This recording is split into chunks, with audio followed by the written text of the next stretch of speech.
جن کی طرف ہماری توجہ ہی نہیں ہے، اس کو ہم ناجائز اور حرام سمجھتے ہی نہیں، اور اس میں اچھے خاصے دیندار، نماز پڑھنے والے، تہجد گزار، صف اول کے پابند وہ لوگ بھی داخل ہیں کہ اس پہلو کی طرف ان کی نگاہ ہی نہیں جاتی کہ ہم کس طرح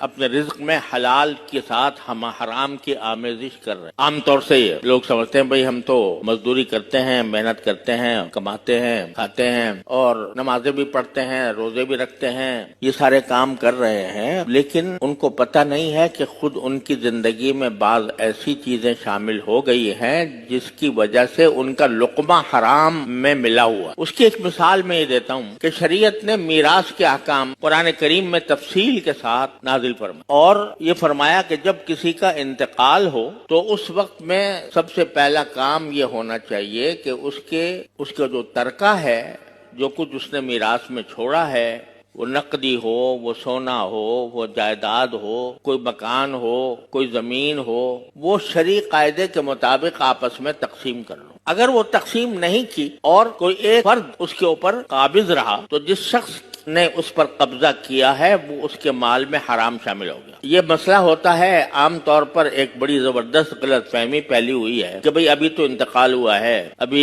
ایک دم سے ہم حصے بکھرے کرنا شروع کر دیں، بٹوارا کرنے لگیں، یہ ہمیں اچھا نہیں لگتا کہ ابھی تو دنیا سے جانے والے کا کفن بھی میلا نہیں ہوا اور ابھی ہم اس کی جائیداد کا بٹوارا شروع کر دیں۔ اس کو بہت برا سمجھا جاتا ہے، معیوب سمجھا جاتا ہے۔ حالانکہ شریعت کا حکم یہ ہے کہ جلد از جلد اس کی میراث کو تقسیم کرو، جس کا جو حصہ بنتا ہے اس کو وہ حصہ دو۔ اب مرتے ہی، انتقال ہوتے ہی اس کے تمام املاک وہ اس کے وارثوں کا حق بن، اب اس کی ملکیت نہیں رہی، وارث اس کے مالک۔ اب اگر اس ترکے کو کوئی شخص دوسرے وارثوں کی اجازت کے بغیر استعمال کرتا ہے وہ حرام کرتا ہے۔ میں آپ کو مثال دیتا ہوں کہ جب ہمارے حضرت والد ماجد بانی دارالعلوم حضرت مولانا مفتی محمد شفیع صاحب رحمۃ اللہ علیہ کی وفات، تو میرے شیخ حضرت ڈاکٹر عبدالحی صاحب عارفی قدس اللہ تعالیٰ سرہ وہ تشریف لائے اسی دن جس دن وفات، اور جس دن تجہیز و تکفین ہو چکی تھی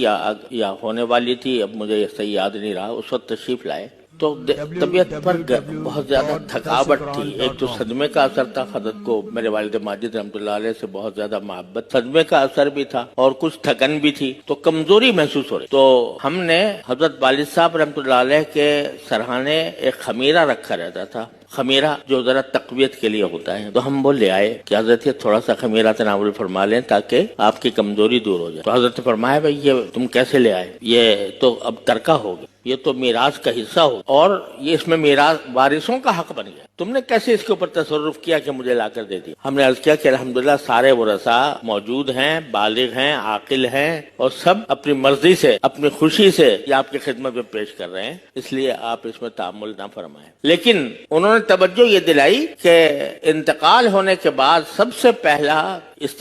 پہلی فکر یہ ہونی چاہیے کہ جو اس کا ترکہ ہے اس ترکے میں کوئی غیر وارث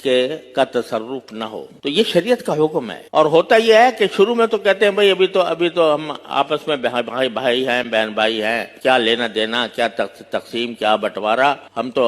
بھائیوں کی طرح رہتے ہیں۔ جب ذرا وقت گزر جاتا ہے تو پھر اسی سے لڑائیاں اور جھگڑے کھڑے ہوتے ہیں۔ تو شریعت کا حکم یہ ہے کہ جلد از جلد ترکے کو تقسیم کرو جس طرح ممکن ہو۔ اب اگر ایک آدمی بڑا بھائی ہے، مثلا وہ ایک کاروبار اس کے والد چھوڑ کر گیا ہے، تو انتقال کے بعد بڑا بھائی تصرف کرتا ہے اس میں، کاروبار کو وہ سنبھالتا ہے، تو کاروبار کو سنبھالنے کے اندر اس کو یہ رکھنا چاہیے کہ آج کے دن سے یہ جو میں کاروبار کر رہا ہوں اس میں سارے میرے